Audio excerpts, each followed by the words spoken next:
right, coming at you live from the lower bottoms of West Oakland. It is Soundwaves, and today I'm very excited. I've been quoting this gentleman for at least the last 3 or 4 weeks. Finally, have him on the show. Arash Kolahi, leftist economist. Thank you so much for joining us today. I wish I had a clap sample. I'll just do it myself. Thank you for having me. We had spoken maybe about a month or so ago, and then you had fallen ill, and I was worried. Yeah, it was crazy. I was sick for about 3 weeks, but I'm pretty much, I think, maybe like 95% recovered at this point. I still have a little bit of a sore throat, but I'm mostly there. Oh, 3 weeks is a long time to be down. It was bad. Oof. But I'm glad to have made it. Yes, we're glad to have you. Thank you. I first got hip to you on Twitter, and you had I want to say, you do these tweets. First of all, let me say this. You do these tweets that are so informative. And it's a series of tweets. I don't know. Do you think it out beforehand? Because it's just so precise and perfect. Yeah. I write them outside of Twitter. Okay. And I get a lot of questions as to like, how do I know how many I'm going to have? Because I typically number them. But yeah, I mean, I kind of draft them outside of Twitter in like a word processing document. And then I just copy and paste them. So yeah. And then break it up from there. Yeah. Oh, wow. You had a 30-part tweet about the real economy. I think you did it around December of last year. Mm-hmm. And this show is kind of an introduction for a lot of people for certain terms, and it's also kind of an introduction to a lot of people terminology of the left and even socialism. So another reason why I like the way that you write stuff out, you make it very easy for people to understand. It's not too wonky, but not oversimplified. Thank you. Yeah, that's my goal. I'm really trying to bring a cohesive and compelling argument against, the shortcomings of capitalism, but within the context of, people's experiences. And to hear you say that is makes me really happy. Oh, you're doing it. I mean, I want to try to get you on a platform, of course, bigger than this one, because mainly when we see these, this is just my take on it. When I see these protests in the street of people wanting to open up the economy, I don't necessarily look at all of them as kind of like whack nut jobs. I look at them as desperate people that are afraid. Yeah. Yeah, I think there's elements of that, and I think and of course the media plays its role. Yeah. I saw some pictures on Twitter where kind of compared, the media images versus kind of a more zoomed out image, and they make it seem a lot bigger than it is, I think. Yeah. And I'm sure there's some astroturfing and that kind of nonsense going on. But I think you're right. I think there are a lot of people who don't have, the language of what they're experiencing, and if it's like, I can't make my rent, I can't, support my family, I can't feed my family, versus, having to go into work. Well, I mean, as difficult of a decision that is, I think you're right. I think a lot of people are looking at it that way and saying, hey, like, I need to work. I need to support my family. I need to support myself. I need to be able to make rent. And that's the horrific, you know, uh, decisions that a lot of people are facing. Yeah, I mean I'm in the middle of that right now as we speak. And Yeah. it's frightening, and we don't have a baseline of what to expect or what to know. I mean, the last time this happened, televisions weren't read. I don't even know, were they even invented in 1918? I don't So know. Probably. to give some sort of context of what we don't know. That being said, I had asked you before, because you also had a tweet, another beautiful tweet about where we go after Bernie.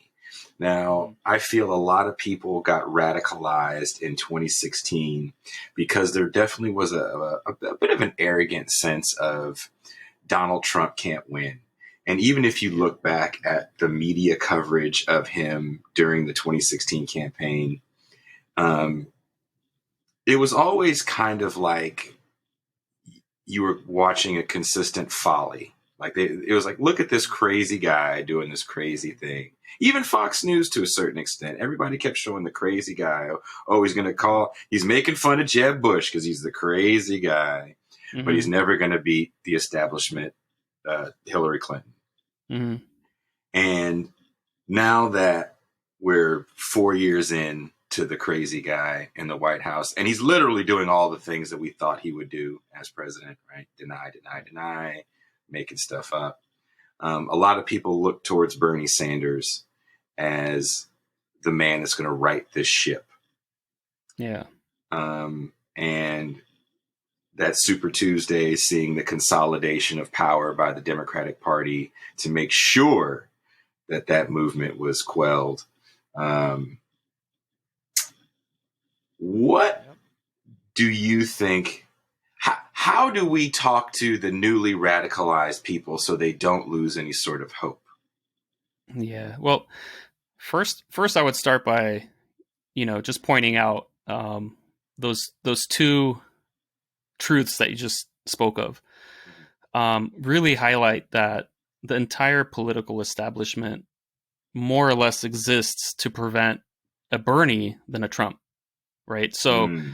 someone like Trump, and like you said, if you kind of look back at how he was treated, I do agree with you completely, and he did get a lot of free media coverage, and he was kind of Yes. looked at, like this crazy silly guy, but he wasn't really a threat to the establishment. I mean, I think that, and even to this day, there are, sort of like a class of like the one percenters Mm-hmm. who don't like Trump because, he says the quiet part out loud a lot, and he boasts.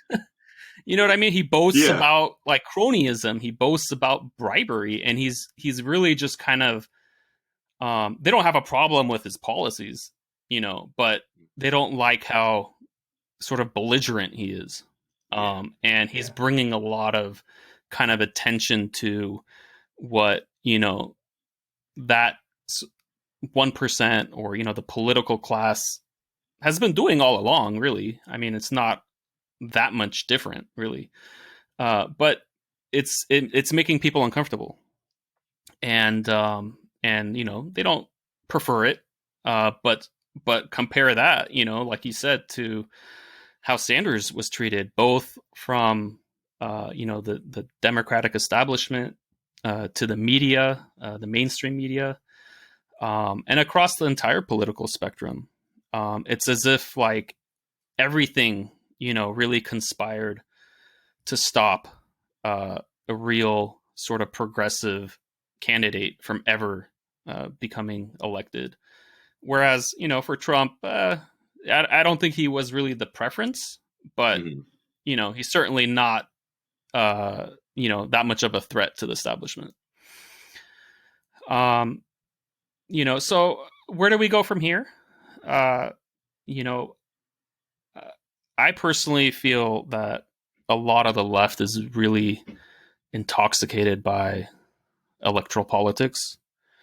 Um, and like if you look at the history of the left, which, whether it's like Howard Zinn or, any sort of leftist historian, one of the things that, at least my interpretation of looking at that history is that almost every victory of the left, right, from, the abolition movement to civil rights to ending Jim Crow to women's rights, labor rights, minimum wage, the weekend, Yeah. stuff like that we take for granted. All of these were movements that originated and derive their power outside of electoral politics. And they forced their issues onto the electoral political arena. I think much of the electoral system exists to, prevent progress. So I personally, and I'm sure you've seen some of my tweets. I don't want to discourage people from getting involved in electoral politics, and there's a lot of newly inspired candidates running, and I think we should 100% support them. But I think we shouldn't lose sight of, over 100 years of leftist victories that have all originated from movements, and we can't forget that. I think that's, we're giving our power away in essence, right? So I'm sure I've listened to a few of your podcasts, and that power doesn't concede anything on its own. Exactly. Right. And it's not until movements really force the issue against the will, right, against the will of the political establishment, and and then of course, like, literally it happens every single time, right? Like they're gonna fight it tooth and nail every step of the way. But once the victory is won, you get the more like liberal, progressive arm of like the Democratic Party. They're going to have like press conferences and talk about how, they were really for it the whole time, but they weren't. It literally happens every time, like clockwork. That being said, quick side note: I don't know if you know the gentleman. I actually do volunteer work for Shahid Buttar, who's running against Nancy Pelosi. Yes, he's awesome. I am trying to get this man in office single-handedly. No, he's awesome. I definitely follow him on Twitter, and I think he does great work. Yeah, absolutely. Absolutely. There's just to kind of go back, there's like a funny sort of thing. I think like Noam Chomsky and Michael Albert talk about this, like the ending of the Vietnam War. Mm-hmm. And it's interesting because when they looked at sort of like the declassified documents that came out, several years after the war had already ended. Mm-hmm. You could actually see the thought process of the political establishment. And one of the things that they talk about is that if you actually look at why they decided to end the war, it wasn't because, they suddenly had a change of heart and they felt bad about all these, people dying and suffering and, many millions in Vietnam dying, and none of that. They didn't care about any of that. Right. Mm-hmm. If you actually look at like what they were saying amongst themselves was that, they were scared that the political heat, it was getting almost to like a revolutionary point where they're afraid the protesters are going to break through the barricades, right? Yes, and that's what turned the tide. And I think, and that's like in their own words, right? That's like their own thinking process. And I think that really sums up how things really change, right? It's not until you create that moment where it's like, hey, if you don't end this war, we're going to end the entire system that gives you power. We're going to end the whole damn thing. And when they're that scared, that's when you win, right? And I think that's the logic of social change. That's the logic. That's always been the logic, really. I mean, this is not, like I said, this is, other people had looked through this and kind of did this research. I'm not necessarily bringing anything new other than saying, hey, like, we need to look at this history. We need to look at like how change has happened historically, and there's a lot we can learn from that. We shouldn't give all of our power to electoral politics. I think that's a huge mistake. Do you think people are kind of drawn to electoral politics because they feel they can see an instant result to their hard work? So if I canvass for Bernie Sanders or insert candidate here, and he or she wins said election, now I won, and I can go back to having brunch. Is that maybe has something to do with it? I think that's part of it. I think we've probably just forgotten a lot of this history. Yeah. And I think it's just, it is slightly intoxicating. I mean, it would be nice. I mean, it would be nice if we could show up every 4 years and get what we want, but that would only happen in a real democracy, right? I mean, if you even just look at like, public opinion on any of sort of like the Sanders type platform, right? The vast majority of Americans are for, Medicare for all. The vast majority of Americans are for, taking drastic steps to preserve and have clean air and water, and to take drastic steps for the environment. The vast majority are in favor of, a living wage. So all of these things, if we really had a democracy, right? If it was really about what do people want, then sure, we show up every 4 years and we get what we want. But unfortunately, the way that the power dynamics are, that's not the case. I guess another question I have is, how do we get people from, to your point, how do we mobilize? I feel like the only people that really get mobilized to do anything are people that are mobilized to do things that are negative. You see a big, huge protest and an anti-protest to take down Confederate statues a few years ago in Charlottesville. We see people, and again, I did see that there was some Coke money behind the some of these AstroTurf organizations that have done these open up the economy protests, and I have seen that a lot of them are in swing states. That being said, the right seems to work constantly. And I also feel like they simplify their message. And even if their message is just not that guy, not the Democrat, right? Even if their message is that simple, they're constantly getting it in people's heads. They're constantly at churches meeting. Yeah. They're in your schools. Yeah. How do we synthesize a left message like that? I think we need a few things. I think one, we need left. And nothing I'm saying, by the way, even with regards to like organizing, there are people doing good work. I don't want to like say nobody is doing this stuff. And I'm not talking to them, right? Obviously there's a lot of people who are more in, organizing for direct action and stuff like that. And I think, they're the real heroes. Those are the people who I feel are going to make the lasting change. And the same thing with, I think, like, for example, we need to build left institutions, right? So that's another area where I think there are people doing that work. It's just not enough. Let me give you an example.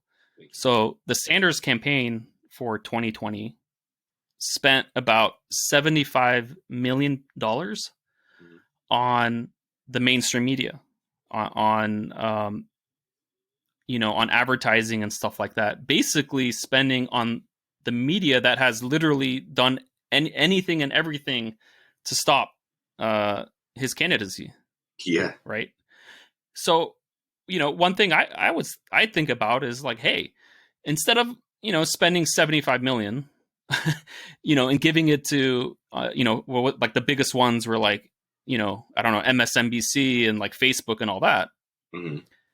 What if we actually built, like took 10 million and built like the first not the first, but a significant left media that would go beyond just electoral politics, go beyond just every 4 years, right? And I think that's one thing that the right does well, right? They have organizations, they have media institutions that are constantly pushing the messaging, whereas the left, and there are again, there are good people doing it, not to say that it doesn't exist, right? I mean, obviously you're doing it, right? I mean, there are a lot of people doing it, but we don't have the same level of microphones, or No. we don't have that same outreach that the right has, and I think that's a huge thing, right? I think building left institutions, building left media, things that are more long term, not just the every 4 years type of thing, but the type of thing that would actually build the grassroots in the long run. So that's one thing I think the left desperately needs, is more left organizations, Mm-hmm. particularly movement building and grassroots organizations. And then the second thing is, I think we need more vision. I think we need to talk about what our goals are, Uh, and I think we don't do that enough. So I think, like you said, it's a lot of it's just what are we against versus what are we for. And mm-hmm. I think that's huge. I think that's what inspires people, like to get people motivated to get out, get out into the streets, or get sign up for your your local organization. I think that's what would drive people, is a vision of what a better world would look like. What does the world look like that's more fair and equitable, that's more just, what's more democratic than the one that we endure now. I think that's motivating.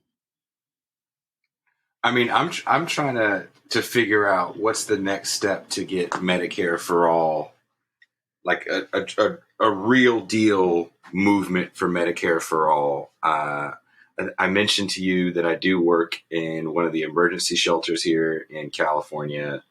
I believe it's 15,000 hotel rooms have been set aside for the homeless population. I work in one where people are awaiting tests and some people are COVID positive.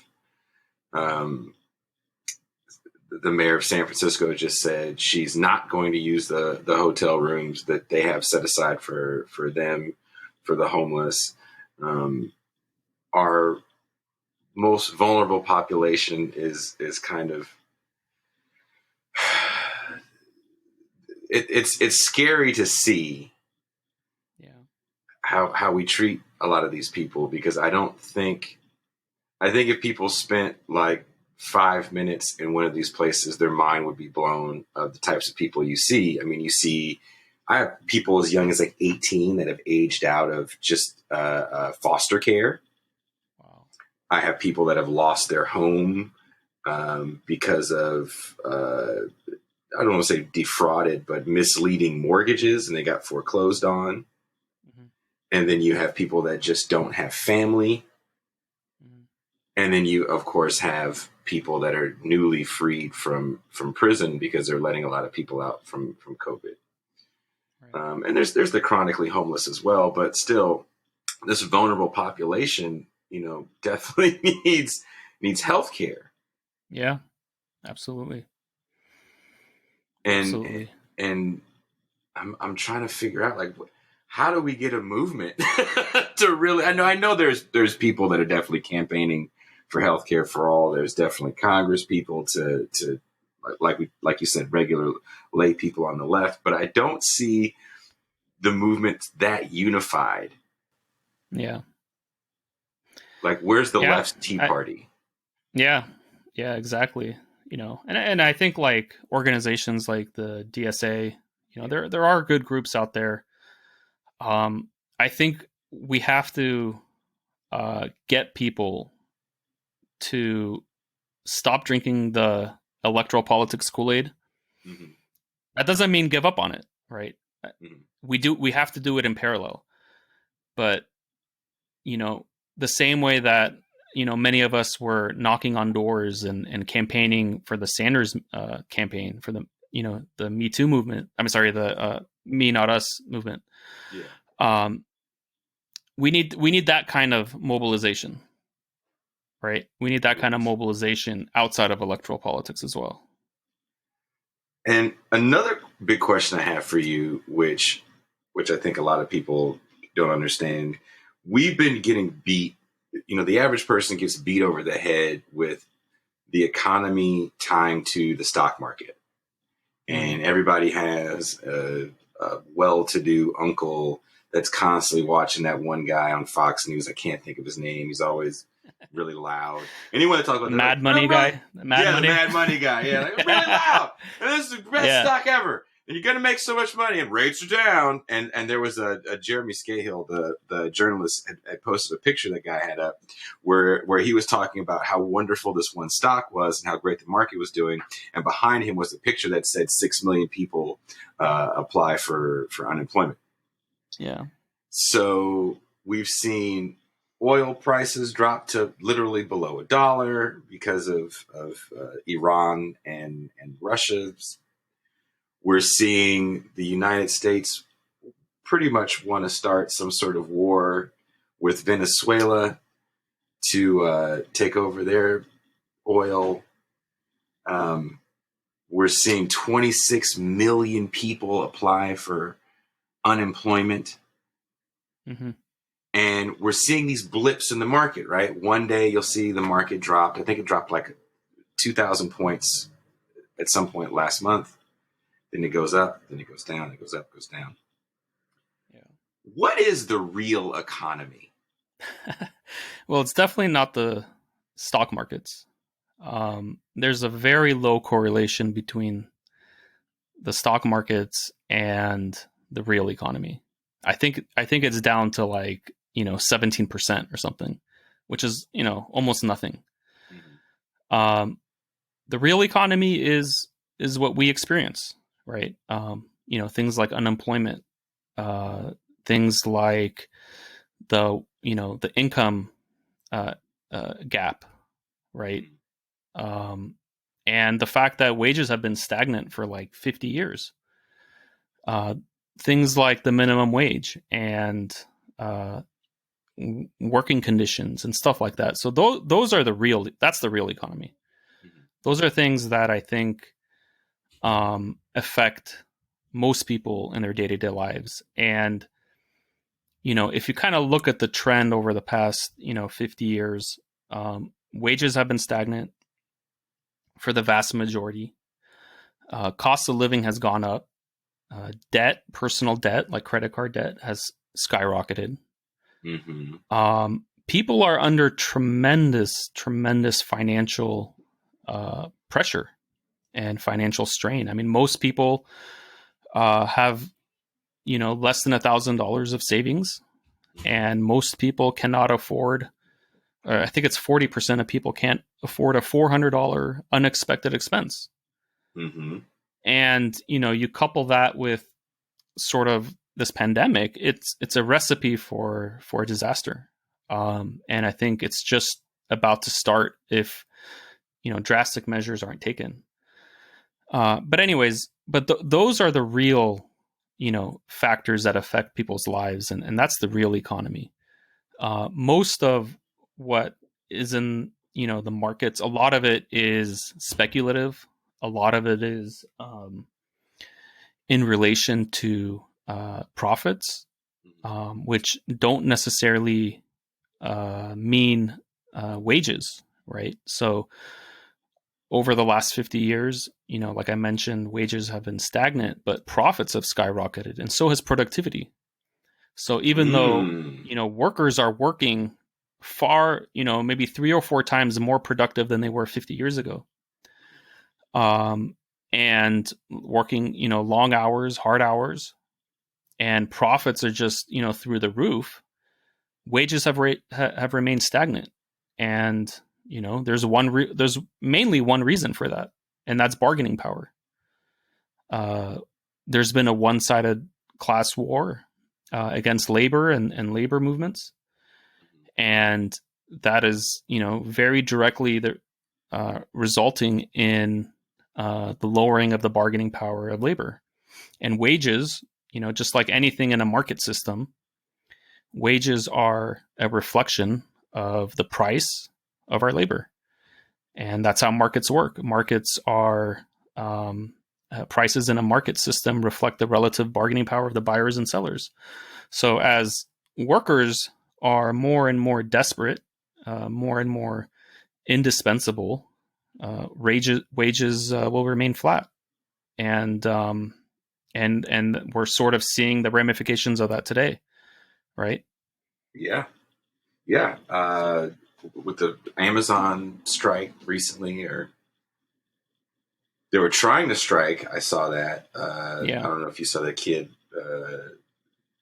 It was more of a conditions thing more than it was about wages. But I know there was also was it Whole Foods also went on strike?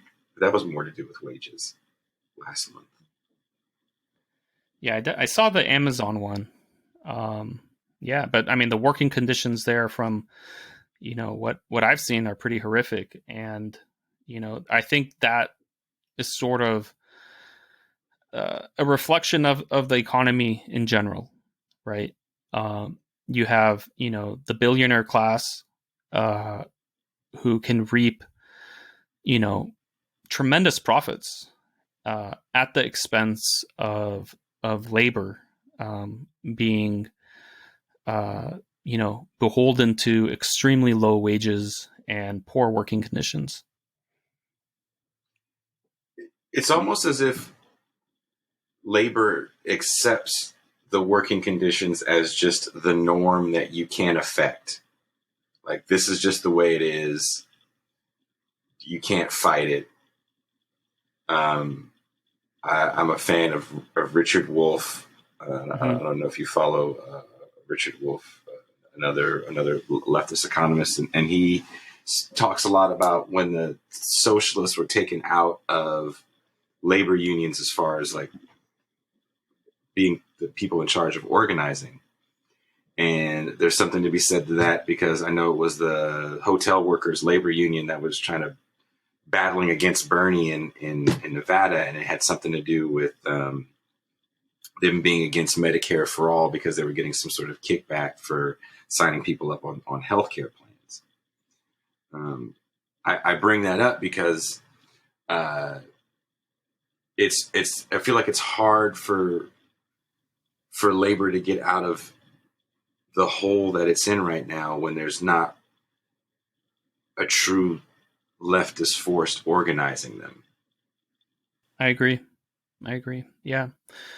And I think, I think also the left has sort of lost a lot in terms of, a critique of capitalism that brings an understanding of how things really work.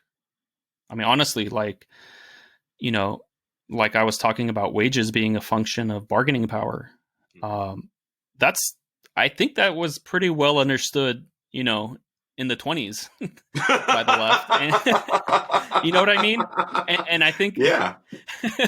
and I think like we've just been, kind of so inundated with like propaganda that like the most absurd things are just passing as like facts when they're not, like, people can with full confidence come up on Twitter or wherever and say some like completely absolutely false statements like capitalism rewards hard work. There's like zero, first of all, just even using standard economic models, I mean, that's not even remotely close to being true, right? I mean, or saying wages are reflective of the productivity of labor. I mean, that's not true. It's not right? true So at all. a lot of these things, I think, are about re-educating what has been lost, right? And again, I don't mean everybody. Obviously, there's plenty of people doing good work, but I think the left has in the U.S. We've kind of haven't done a good job of conveying these critiques of capitalism. So, for example, I have a thread where I talk about equitable wages, and I do this analysis where I take a hypothetical. I say, let's pretend that the entire economy is like a kitchen, right? And we're baking a pie, right? Mm-hmm.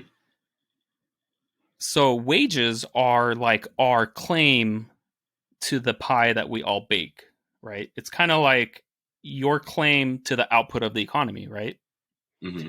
So if we were to ask, just hypothetically, if we were to say, we all work in this economy and we build this massive pie. Okay. If hypothetically we were to divide up this pie into equal slices for each person who's contributed to making it, that would be approximately about $130,000 a year of income, right? So then I would propose, okay, so if wages were a function of hard work or effort or sacrifice or any of these sort of propaganda claims, then that would mean, just logically, that would mean the average person working the average job, putting in the average effort, doing the average, everything, should be making the average $130,000 a year. Obviously, that's not true, right? Obviously, we don't receive wages based off of effort or sacrifice or any of these things that we're propagandized to believe, and it's easy to disprove, right? And the reason the average person doesn't make $130,000 a year is because, well, wages are bought and sold on a market system, and just like any price on a market system is a reflection of the relative bargaining power of the buyer and seller. And so, one of the things that I like to highlight is that we should, moving beyond just a living wage, and of course I think we should strive for a living wage. I think that's a stepping stone, but I think it's important to also ask, like, what would a fair and equitable economy look like, right? Yes. What would wages in a fair and equitable economy be? And I think that's a good I think that's a good starting point. There's a sort of an anarchist economic framework called participatory economics, which I rather like. I think it's kind of lays out what a good economy might look like, and in that paradigm, wages would be a function of what I would consider to be something equitable, right? Something that's fair, which is something that we have control over, which is the duration of our labors, how long we work, or how hard we work, right? Our effort, basically what the propaganda says capitalism is, but isn't. And of course, in that model, we have to take into account people who are unable to work, and I think for those people, whether for disabilities or for other reasons, we should offer an average or mean income, right? So if you're unable to work due to disability, I think you deserve the dignity of just the average income. And I like that model. I think that that's kind of taking a look at that the pie kind of analogy and saying, what would be a fair way to divide up this pie, right? So that all who work towards creating this pie get a fair and equitable slice of that pie. Capitalism inherently denies people fair outcomes, right? It denies a fair wage, and it has other problems as well. But that's definitely one of the problems that I'd like to highlight. So yeah, and I think that kind of goes back to what we were saying, that these are sort of like the truisms that have been lost. these sort of critiques of capitalism have been lost, and I think we have to kind of start talking about it again, to kind of get people to realize, at the very least, right, if we have to endure capitalism, we need a strong democratic political system that would at least curb its worst effects, right? Because capitalism on its own is unfair, it's unjust, it's authoritarian, it's anti-democratic, it's all of those things. So without kind of having that understanding, it's I think it's hard to kind of build that sort of left critique of the system that we need to do. And here's another to that. When we saw the first CARES Act roll out, and there was a lot of grandstanding by Congress, especially the Pelosi and Schumer. Nothing was really done for the people. So to your point about the real economy, I'm not going to get $1,200. And even if I did, it wouldn't really help. It'd help a little, very, very little. I don't know anyone who could get $1,200 and be good for a month. There was kind of a delusional statement made by the ghoulish Steve Mnuchin about people being able to live like 8 weeks off $1,200. And another bill just rolled out, some sort of coronavirus stimulus, where more money was going to get thrown back into the payroll protection program, which I don't know if you saw. The Los Angeles Lakers got, was it $4 or $5 million or something like that? McDonald's got a bunch of money. Of course, Ruth Chris Steakhouse got 20 million. But where I'm sitting right now having this conversation with you is a business that is shut down. It's a music rehearsal and recording studio. The owner tried to apply. Of course, he got told there's no more money in the program. I feel like the average person sees things like that and they feel very, very powerless. Yeah. And back to what we were saying before about cats, yelling at the state house buildings to open up the economy. How do we start the conversation for people to take power back for real important issues, like having a voice when it comes to rent cancellation and mortgage cancellation? Because we really do need that.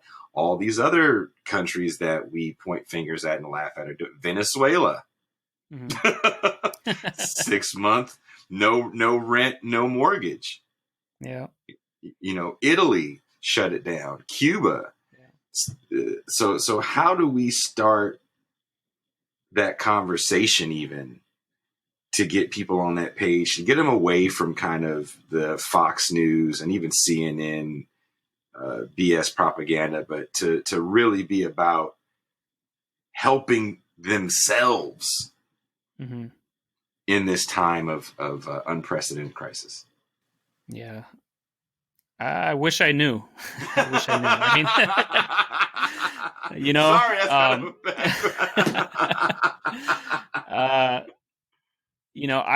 I would guess, and like kind of what we talked about earlier. I would guess the way we win is how we've always won, and that's by forcing the change. Power will not give us anything. Power corrupts always, and power concedes nothing.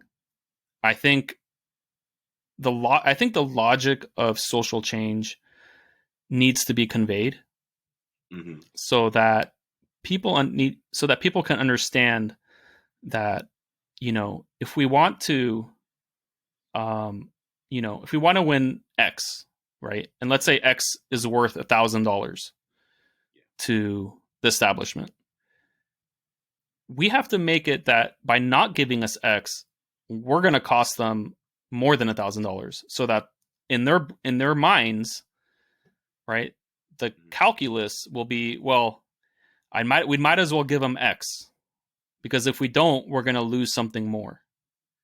And I think that's how change has always been. So I think to start, understanding that the rationale and the logic of social change, progressive social change, I think that's really important. Then, of course, the next step is, well, what do we do to raise the social costs, right? Obviously, we're in the middle of a pandemic, so it's, we have to be creative. I'm sure there's a lot of challenges, versus direct action.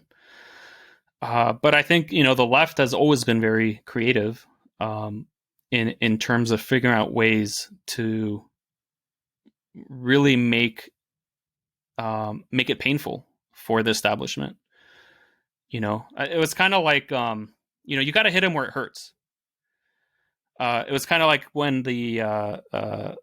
when that was that like government shutdown that happened like a couple years ago. Yeah. And it wasn't until like the air traffic controllers started talking about striking, and like literally the next day, like they opened up the government, because that like affects them, right? Like they have their private jets, they have the entire economy, like a large part of the economy functions through air travel. So like as soon as they started talking about like a strike, it was like, all right, literally like the next day, like things started, government opened up again. It's kind of the same thing. I mean, that's the logic, I think, that has always worked. So, and you're right, in terms of these supposed bailouts. I mean, we have a political system that is, very much reflective of the economic system, right? A system where it's very undemocratic, a system where power begets more power, which is one of the inherent features of capitalism, right? Mm-hmm. And it translates to the political sphere, where people who have power in the economic sphere will utilize the political sphere to further their power, right? And unless there's really a strong left, if there's a strong, pro-democratic element in a society, there's always that kind of slipping towards fascism, right? I think that's sort of like the logical extension of capitalism when it sort of permeates into the political sphere. And so you see a lot of cronyism, you see a lot of like I mean these corporations are just getting trillions upon trillions of dollars of bailouts, and virtually nothing about that too, by the way. Thank you. Thank you. Yeah, thank you. And virtually nothing. It's like crumbs for everybody else, right? So, I think we really have to look at things systematically, right? Like we have economic system where the worst among us rise to the top, right? I mean, the most heartless, the most callous people are like the most successful. Right? Yeah, Wolf of Wall Street, and we exactly. Show it in the movies, and look at you, how great you're going to be. Yeah, yeah, and you see it in the political sphere. I mean, literally, the least. I mean, I think Sanders is obviously an exception, but the norm is sort of this this whole kind of attitude where might is right, power begets power, and I'm going to do whatever I can to bail out myself and my company, and that's what we're seeing, and the reason it's happening is because we've greatly eroded the really democratic elements of our society, where both political parties are practically indistinguishable in policies. Of course they have different rhetoric, but in terms of like what actually changes, it's not a whole lot. Not a whole lot. Not a whole lot. Oh, Mr. Kolahi, you thank you so much for taking the time to come here and talk to me. I really appreciate that. I want to have you back on at some point in the future when you finish that book. Would love to. That being said, thank you very much. Don't hang up. I'm going to play the outro music, so don't hang up. All right. And here's a song you guys haven't heard before.